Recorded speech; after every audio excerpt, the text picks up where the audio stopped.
Cause I need a room, what you call that? Ventador in all black, 4G autos, all that. Have posters on my wall, so give me some room. She ain't called back, can't wait to see you crawl back. Gon' dub the bitch, fall back and stack it till it's tall. Bitch, I'm on that. Yo, what's up guys, it's Gabzzz here, welcome back to the Gabzzz Show. This is episode 22, it is solo, because, well, I'm gonna get into it, we fucked it. The fucking episode, we were supposed to have John's girlfriend on, and in short, the episode didn't go the way we wanted it to. And so we're going to be releasing, we're going to be putting it on the Clips channel and, well, on the Spotify and iTunes feeds as bonus. So it is a bonus episode. You're getting 2 episodes this week, technically, even though one is not necessarily the best. But, yeah, so you're getting 2 episodes this week. One today, Tuesday. I don't know what time, though. It's going to be late, probably. And then, because I'm recording it today of, and then tomorrow on the Clips channel, you'll get the interview with Anna, John's girlfriend, and Edgar, one of our friends. So, yeah. Anyways, John's not here because this is just a last-minute effort, to be honest. And I'm kind of glad he's not here, just because it's nice to have like a little bit every once in a while to just have a solo episode. I think that's just healthy. Plus, some of the topics I think I'm talking about today, he's not interested in at all, and he probably doesn't even want to associate with it. So there's one I don't think he might not want to associate with. So it's easier to just do it me just today, and then next week we'll have John again, and hopefully next week we'll have an actual guest.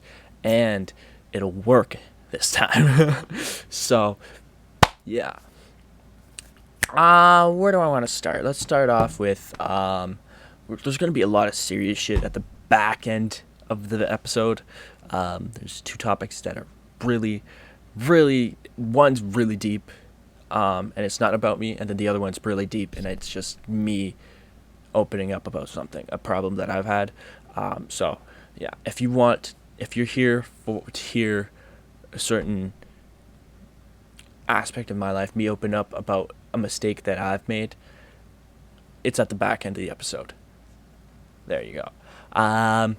So let's start off with, we talked a little bit about it last week or 2 weeks ago, I'm not sure. But we were thinking of there was going to be a Triller Fight Club for YouTubers and TikTokers and influencers who were going to fight. It turns out it's not Trilla doing it. It is Social Gloves, and it's on LiveX Live. Bro, to be honest, no clue who they are. Anyways, yeah. So that was announced. We've got I should have the thing. Tanner Fox, Nick Austin, which I'll talk about a little bit later, because apparently Nick Austin's backing out, according to Tanner Fox. Michael Lay versus FaZe Jarvis. Nate Wyatt versus DGG.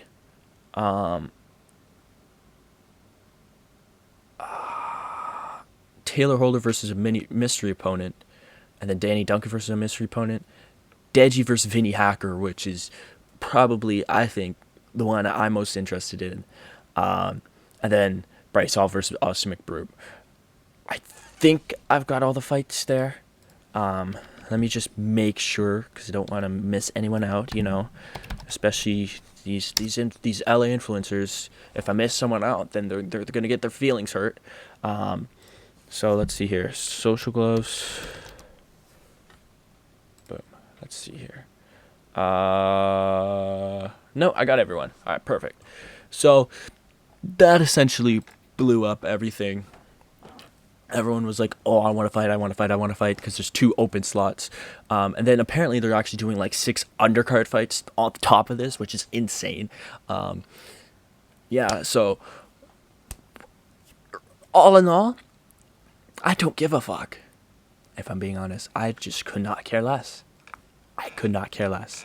I'm interested to see Deji fight. That's about it. I literally could not care less about anyone else who's fighting.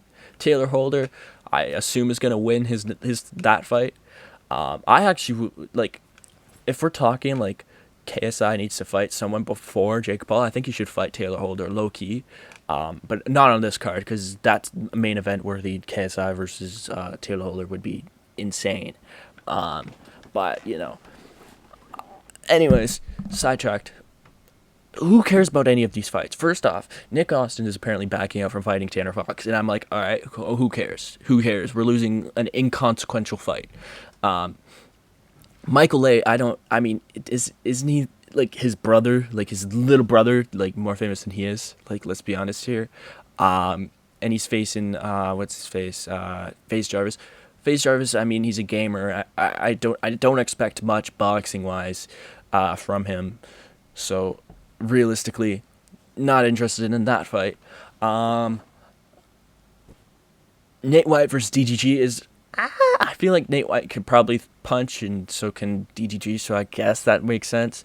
Taylor Holder, again, yeah, I want to see Taylor Holder fight. Danny Duncan, could not care less. Deji versus Vinny Hacker is going to be interesting because Deji's been in the ring before, Vinny hasn't. And Vinny's training again with, I swear all the TikTokers are like training together or something, because I've seen training footage with all of them together almost. But I think, Vinny Hacker has been in the ring, but Deji's coming off a loss from Jake Paul. So who knows? That one's going to be interesting to watch. And then the main event is two scumbags facing off. The only good outcome is if they both knock each other out at the same time with the same punch, and we see them both lose relevancy because of it. That's the only good outcome from this. Let's be honest here. Like, I could not care less about who wins. So all in all, like this event, I'm not going to be buying it. I'm not. I'm just not. I'm going to refuse to buy it. Unless, of course, one of the fights that gets added is interesting to me. Also, like, if the boys want to watch, like, the only way I'm watching this is if the boys are like, oh yeah, let's watch this just, to laugh at the fucking shitty ass boxers. Like, if we have like a boys night, this is me shouting out to the boys, yo, if y'all want to see some TikTokers get beat up or some YouTubers get beat up, let's just watch it for a reason to get together. But other than that, I'm not gonna be watching. It's just boring as fuck. Honestly, it's nothing. It's literally nothing. Yeah, that's really it. Like, none of these guys have beef. None of them do. The storyline's dead, like, legitimately. The only one that has a storyline is again the main event, which no one cares about anyways. So, like, that's it. That's my whole thoughts. Anyways, speaking of TikTokers, Addison Rae released her first song, Obsessed, and it's pretty bad, if I'm being honest. I mean, if we're really getting into the nitty-gritty of it, the verses are okay. The chorus is sonically horrible. The chorus is not even catchy. It's like, there's like a disconnect. There's literally a disconnect between the chorus and the verse. She goes, and I took a second. And like that, no one does that in a song. No one takes a break and says, I took a second. And I said, me too. Like, that doesn't happen. That just doesn't happen in a song. Doesn't sound good. Yeah. As for, like, potential, there's definitely potential, obviously. The verses were really, actually, you know what? The verses sounded really good, to be honest. But the chorus, you can't have a song without a chorus. And if the chorus sucks, the song's gonna suck. And that's just my thoughts. I think she's like trying to be the next Britney Spears. I think that's what it gave the vibes off to me as. Just this one song did not work for me. It's her first songs too. Like, we'll keep an eye out, but that first song, there's some sort of disconnect, you know? That's it. Also, Quadeca finally released a song. He released Sisyphus, I believe is the title. It is what's it called? Yeah, I think it's not the intro to his album, but it's the second song on the album. And wow, like legitimately, the production on that track is insane, absolutely insane.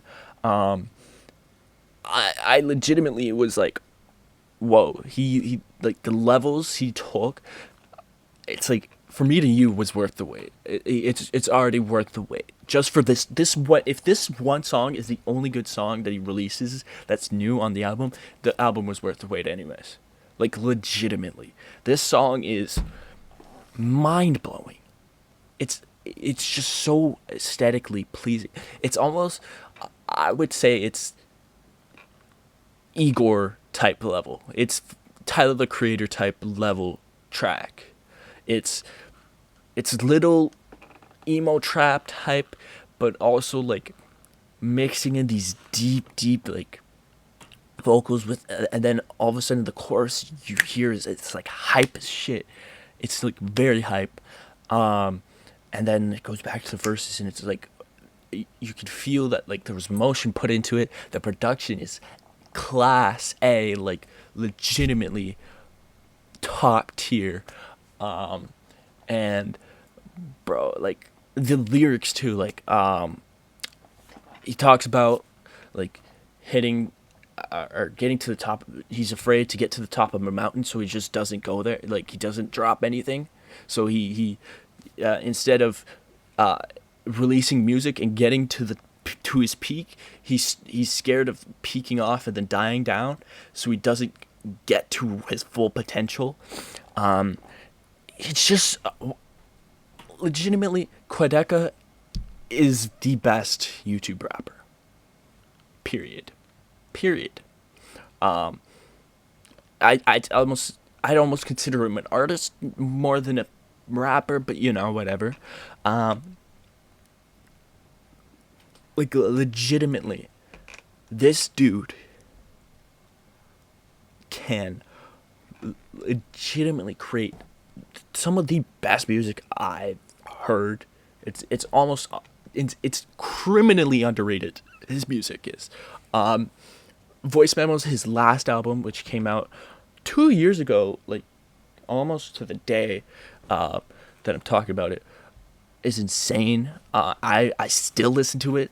Like Ego Death, The Man on My Left Shoulder, like these tracks are absolutely insane. And to see him kind of have the same vibe, but it's definitely a different album to Voice Memos, For Me to You is, and really push the boundaries of what like YouTube music can be is insane. Like, even it's so good that Anthony Fantano was mind blown. He literally uploaded Quadeca Blows My Mind. Like, that's how good this song is. Anthony Fantano is raving about it. That means, like, the biggest critic of music ever is raving about it. That's just the level we're at here. So, legitimately, I am so pumped for March 31st, when Quadeca releases For Me to You. Don't talk to me that week, because that's all I'm going to be listening to is For Me to You. Legitimately, don't talk to me. This is as big as this is as big to me as if like the Kid Leroy released an album. Like, don't talk to me. I'm just gonna be listening to this for at least a week, at least. So yeah, look out for that. I'm gonna I think John listens to Quadeca a little bit too, so we're gonna talk about it on the podcast once it's released, because Jesus Christ, this is going to be insane. So yeah, continuing on the music sphere, I wanted to talk about Tate McRae a little bit, because her shit slaps legitimately.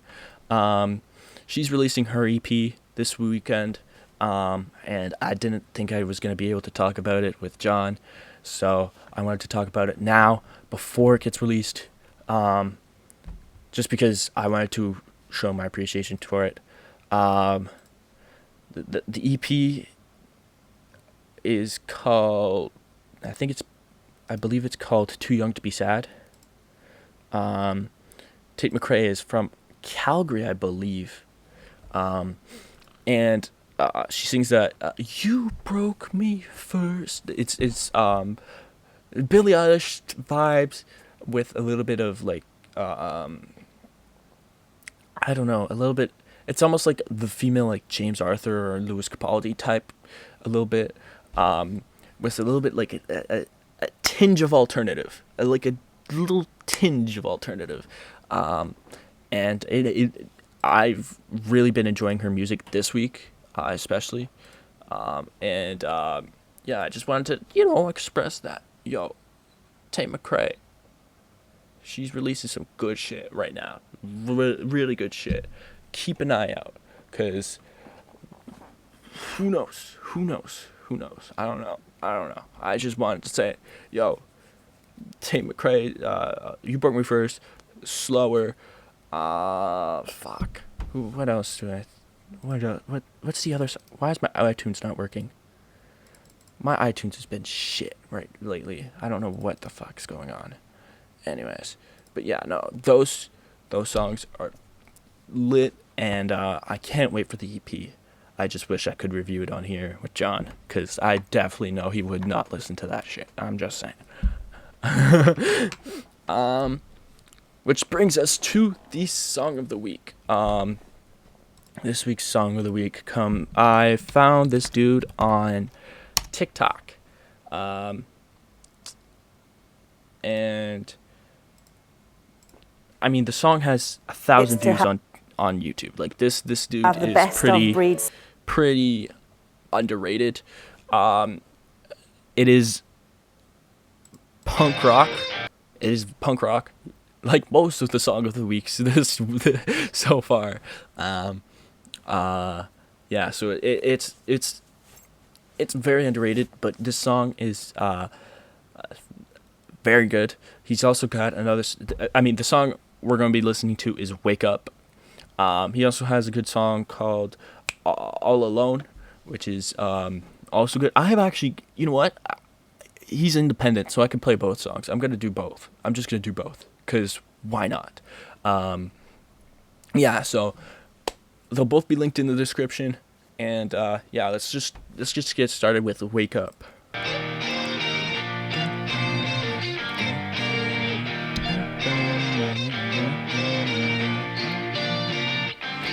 Okay, try to tell me that I lost you.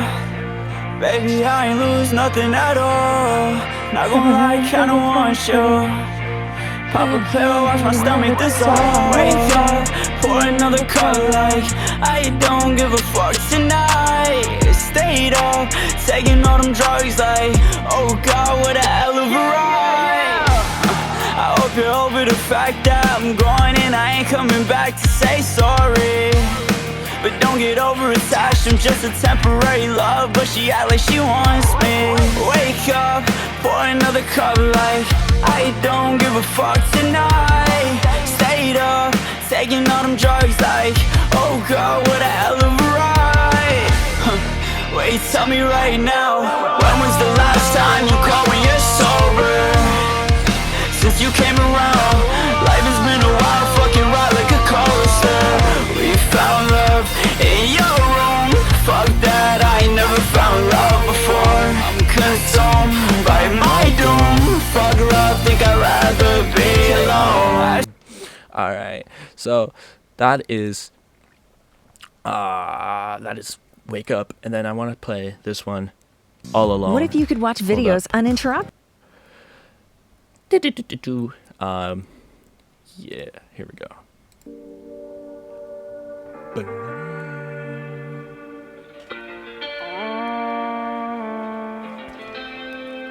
Okay.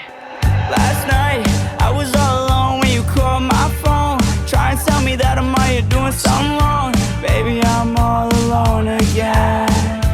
Yeah. This time, now I gotta worry about the things you say. And I don't wanna worry about the things you do. Cause I've been falling victim to the games you play now. I didn't mean to break your heart, but I just gotta let you know one thing. One thing about me is I never give a fuck about a goddamn thing. I'm on my own again, baby, I'm all alone again. Now I got these trust issues, they been fucking with me since I've been with you. Why you gotta worry about the things I do? Cause I don't give a fuck about the things you do now. So yeah, this dude, kid from Massachusetts, making punk rock, fucking absolutely killing it on TikTok, to be honest. Like, legitimately, he's been blowing up on TikTok a lot. And I just wanted to, promote this song, or these two songs, because, hey, yo, call me in 5 years when this kid's big. And I'm gonna say, I told you so. So, shout out RexoBN. I will say, I am completely lost on how to say his name. I'm just gonna call him Rex. But keep killing it, bro. All right, so that brings us to some serious shit. I'm not gonna lie. This first one, I'm going to do trigger warnings before both of them because they're very, very, very serious topics. One of them I have to own up to, and then the other one is a little bit different. I'm going to start with the other one because I want to make sure that I have my brain completely clear for when I open up about something. So yeah, let's start with all right, trigger warning, sexual assault, rape are mentioned in this next topic.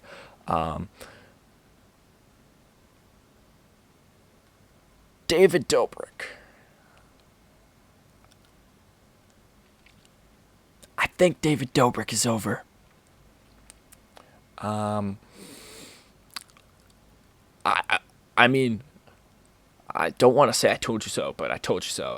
I kind of mentioned it.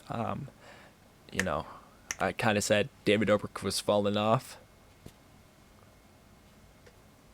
I didn't know to what extent, but I did say it.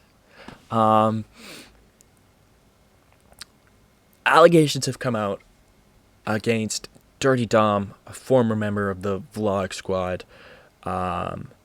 Actually, these aren't allegations at this point because everyone's saying that he did it.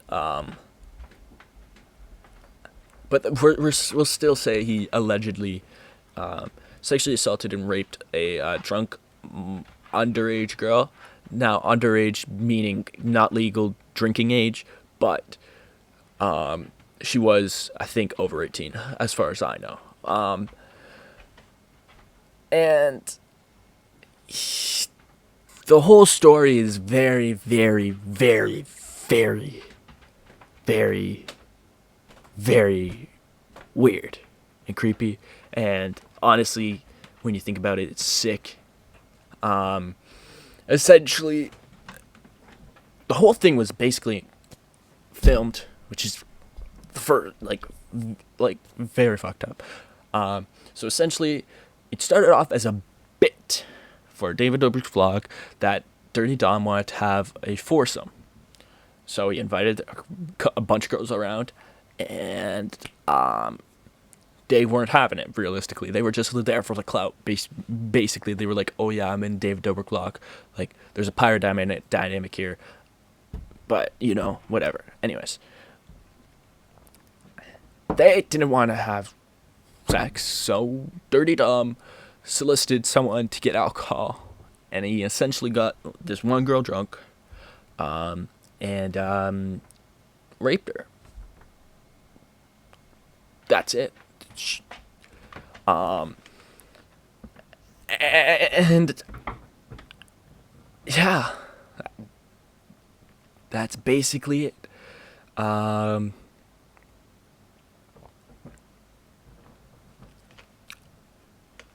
It's sketchy because in the article they say either Jeff Wittek or Tate Smith got the alcohol. Jeff Wittek has basically come out and said, "Bro, it wasn't fucking me. It wasn't fucking me." But also kind of like he did it in a sketchy kind of like loophole way. Like everyone believes that he didn't do it, but he's kind of said some other stuff that is like, what? There's some blurred lines here. Essentially, someone brought alcohol, a bottle of Jack Daniel's whiskey.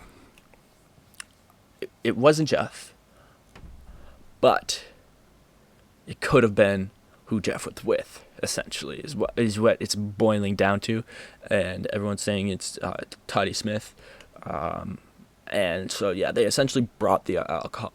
Now, whether the alcohol was for the party or for the person who brought it is again blurred line.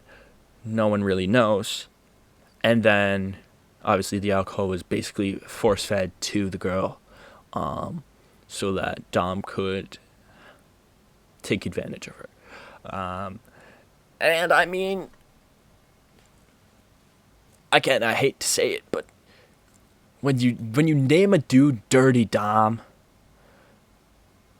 and something like this doesn't come out, it's a little bit surprising. And so I'm not surprised. There was also always something sketchy surrounding the Vlog Squad.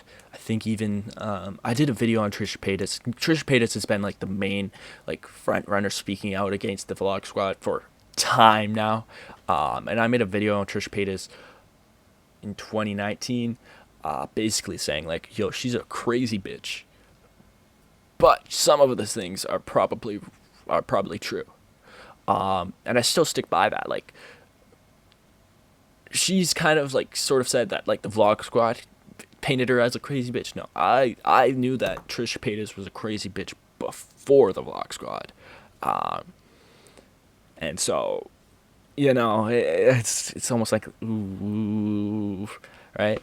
But as far as the Vlog Squad goes, she hasn't missed a shot. She called out Brendan Calvillo for dating a 17-year-old, and then Jason and David have both been involved in this one situation where there was the disgusting, and it's not even like the video legitimately depicts them. They claim they weren't actually like peeking in, but the video essentially shows them, as much as it might be like a bit or whatever, but it tries to paint them as if they're looking in on Dom raping this girl. That's realistically what it looks like. As much as they say that there's no way of proving it's he said, she said, the fact of the matter is, everyone at that thing agrees that Tom raped this girl. That's all that matters to me right now. And so there should be a legal case against Dom Zaglitis, and he should be put in prison. Everything surrounding brands and sponsors and people's careers and everything, put that to the side. Put that to the side. There's one legitimate predator here. Let's get rid of him first. Then we can let the trickle-down effect happen, So let's focus on this dude Dom, get him away from people, and then we can focus on the people involved, who bought the whiskey, why was this posted, should people be punished further for their association, because especially right now, it's technically still alleged. Even though everyone's kind of admitted that this actually happened with Dom. Dom hasn't even come out and said no, so I'm assuming it's definitely happened with Dom. Silence usually means you're guilty. And so, who knows? Like, legitimately, I hope the victim gets their piece. And, man, David Dobrik, you got some work to do. You really do. So yeah, that's that.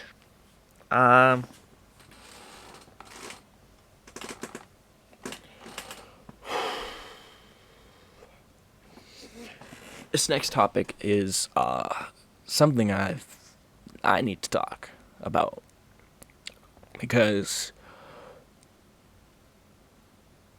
I haven't been canceled, but I feel like it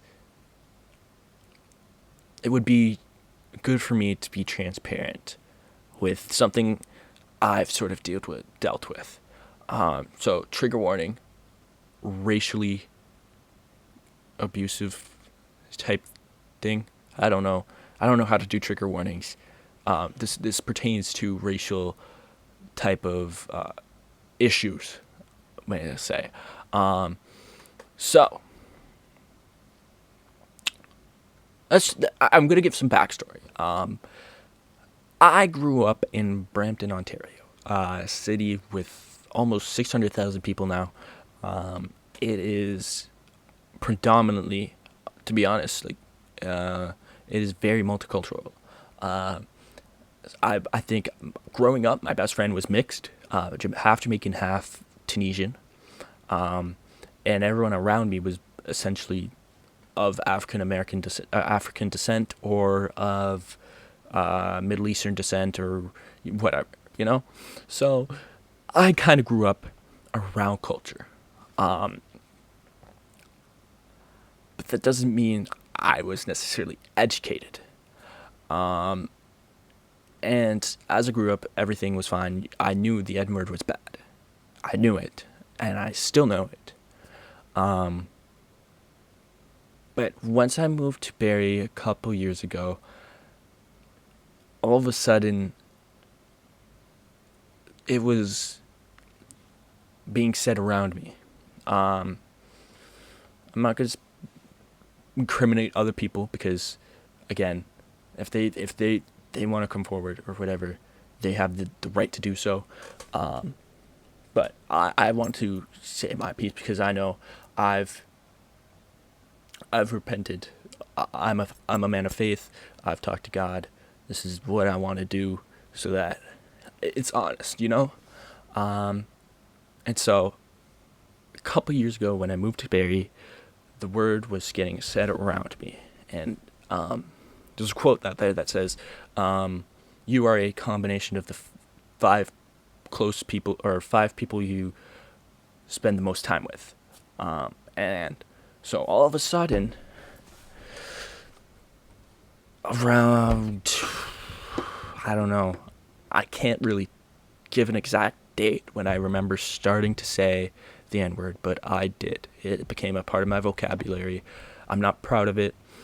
I knew it was wrong, and I still know it's wrong, and all I can say is I can only apologize. That's all I can do, realistically. And it was a part of my vocabulary until probably, I don't know, about a month ago. And I'm still working towards, completely vanishing it, because I don't know what it is, but when you're surrounded by people who are saying it, it's so easy to say it. It's so easy to say it. And I'm not racist, and neither are the people around me who are saying it. They're just uneducated. And to be honest, I'm still quite uneducated. I still need to really educate myself on why this word's bad, because I know it's bad. I know it's bad. It doesn't matter, like, whether I know it's bad or not. Like, legitimately, I know it's bad. I shouldn't be saying it. But,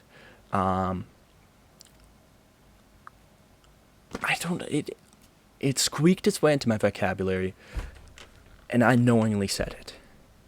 And I said it a lot. And it still slips out every once in a while.